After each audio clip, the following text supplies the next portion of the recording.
So hello friends, आज blue lock का chapter number 300 release हो चुका है जिसका टाइटल है इनोसेंट। और इस चैप्टर में कुछ ऐसी चीजें हो चुकी है जो कि ब्लू लॉक की हिस्ट्री में पहली बार हो रही है और सभी फैंस इसको लेकर काफी शौक में है। और भाई इमोशन भी इस चैप्टर के अंदर कूट कूट कर भरे हुए हैं क्योंकि इस चैप्टर में फाइनली ईगो ने नागी को ब्लू लॉक के बाहर धकेल दिया है और उसको एलिमिनेट कर दिया है आउट ऑफ द रैंकिंग 23, जो कि 23 बंदे ईगो ने सिलेक्ट कर लिए हैं ऑलरेडी जापान को रिप्रेजेंट करने के लिए वर्ल्ड कप में। तो हमारा जो अब नागी है वो अब कैसे सरवाइव करेगा सॉकर में, और क्या अब वो हमें फ्यूचर में देखने को मिलेगा या नहीं, और ये सारा कुछ हम डिस्कशन करेंगे इस चैप्टर में। और सबसे बड़ा सवाल, क्या ये ब्लू लॉक का एंड है या एक नए मॉन्स्टर का जन्म? क्या रियो ने अपने सबसे क्लोज दोस्त को हमेशा के लिए खो दिया है? क्या नागी जिसे हम जीनियस मानते थे उसका डाउनफॉल शुरू हो चुका है? वेल, क्वेश्चन तो काफी सारे हैं मगर आंसर तो बस इस चैप्टर में ही मिलेंगे। So let's begin. सो हमारे चैप्टर की शुरुआत वहां से होती है जहां पर ईगो नागी को कह रहा होता है कि अब तुम ब्लू लॉक में से निकल जाओ क्योंकि यहाँ पर तुम्हारे टैलेंट की कोई जरूरत नहीं है। तो यहाँ पर नागी रियो को कुछ वर्ड एक्सप्रेस करते हुए बोलता है कि रियो सुनो, मुझे इन सभी बातों का कोई रिग्रेट नहीं है। हाँ, जैसे कि ईगो ने बोला वो सही है कि मैं यहाँ पर सेटिस्फाइड हो गया था। मैं इसागी के अगेंस्ट खेलने के लिए एंड तुम्हारे साथ सॉकर खेलने के लिए फॉरएवर मैं काफ़ी ज़्यादा एक्साइटेड था और यही ड्रीम था मेरा तुम्हारे साथ खेलते रहने का, मगर ये ड्रीम शायद ब्लू लॉक के लिए नहीं बना था और यही मेरी एग्जिस्टेंस को थ्रेट में डाल रहा था।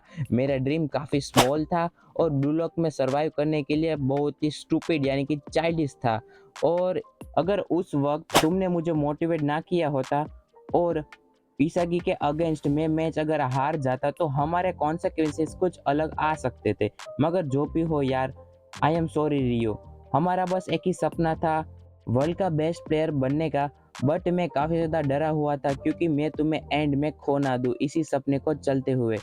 Sorry for not finding a new dream Rio even after you became stronger. यहाँ पर हम सभी को पता है कि रियो मिकागे ब्लू लॉक के स्टार्टिंग में काफ़ी एवरेज प्लेयर था, कमज़ोर प्लेयर था, मगर वो जैसे ही ब्लू लॉक के अगले फेज तक आया वो काफ़ी स्ट्रांग हो चुका था। और वहाँ पर ही दूसरी तरफ नागी अपना बंदा वो डी एवोल्यूशन करते ही जा रहा था, वो अपने फोकस खोते जा रहा था और अपने ड्रीम पर एक कंसिस्टेंसी नहीं दिखा पा रहा था। और इसी को लेकर नागी बोलता है कि मुझे अपने लास्ट मैच में तुम्हें शूटिंग के लिए बॉल नहीं पास करनी चाहिए था, इंस्टेड ऑफ मुझे ही शूट करना चाहिए था वो गोल।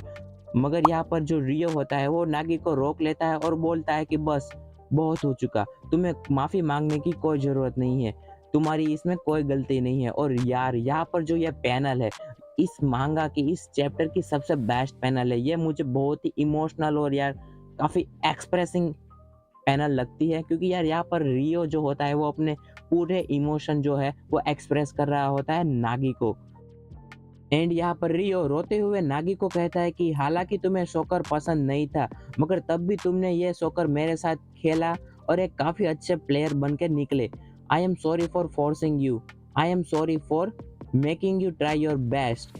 नागी, अब तुम्हें हमारे सपने को आगे ले जाने की और ज़रूरत नहीं है, तुम्हें माफ़ी मांगने की ज़रूरत नहीं है, सब कुछ ठीक हो जाएगा। मगर नागी यहाँ पर रियो को कहता है कि मैं खुश था, तुम थोड़े से पुशी, सेल्फिश और कावड़ थे, मगर जब भी मैं तुम्हारे साथ होता था मैं अपने आप को कई अलग-अलग नज़रिए से देख पाता था, जैसे कि सॉकर को लेकर काफ़ी एक्साइटेड होना, सॉकर को लेकर काफ़ी फ्रस्ट्रेटेड और थोड़ा-सा पागल बिहेव करना।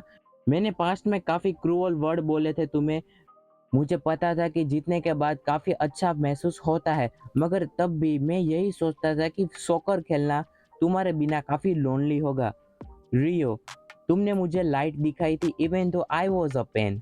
और तुमसे मिलने के बाद जो हमारी मेमोरीज थी, मैं उन मेमोरीज को एक ट्रेजर वैल्यू देता हूँ अपनी लाइफ में। और यहाँ पर जो एक पैनल है, मेरी सेकंड फेवरेट पैनल है, जहाँ पर रियो और नागी की मेमोरीज जो होती है पास्ट लाइफ की वो हमें दिखाई जाती है और ये काफ़ी एक क्यूट सीन लगता है मुझे। और उसके बाद नागी बोलता है मगर इसी वजह से मैं ऐसे सोच में डूब गया था जिसके लिए मैं तुम्हारे साथ खेलने के लिए काफ़ी डिपेंडेबल हो चुका था और मैं अपनी टैलेंट को धीरे धीरे खोते जा रहा था और उसको एक्यूरेट नहीं कर पा रहा था। और यही एक वजह थी जिसके वजह से मैं आज एलिमिनेट हो चुका हूँ। एंड यहाँ पर हम देखते हैं कि जो नागी की स्पिरिट होती है वो घोस्ट वाली, वो धीरे धीरे फेड अप हो रही होती है चैप्टर के अंदर। और यहाँ पर नागी आगे बताते हुए कहता है कि हाँ, हमने शायद अगर एक दूसरे को पासिंग करना ना चूज किया होता तो आज हम एक काफी स्ट्रॉन्ग प्लेयर बन जाते।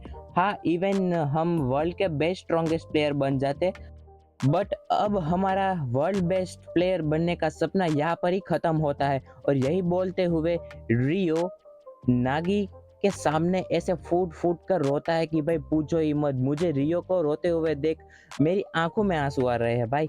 और यहाँ पर नागी रियो को गुड बाय बोलते हुए कहता है, become the world's best on your own. और यहाँ पर एक नागी अपने दोस्त को गुड बाय बोलते हुए जा रहा होता है लूजर गेट की तरफ। और यहाँ पर सभी के सभी प्लेयर्स, बारुआ, जानतेत्सु, बाचिरा, चीगिरी, ये सभी लोग काफी सैड दिख रहे हैं और भाई शॉक में है कि भाई ये क्या हो गया, नागी को ये लोग एलिमिनेट कर रहे हैं।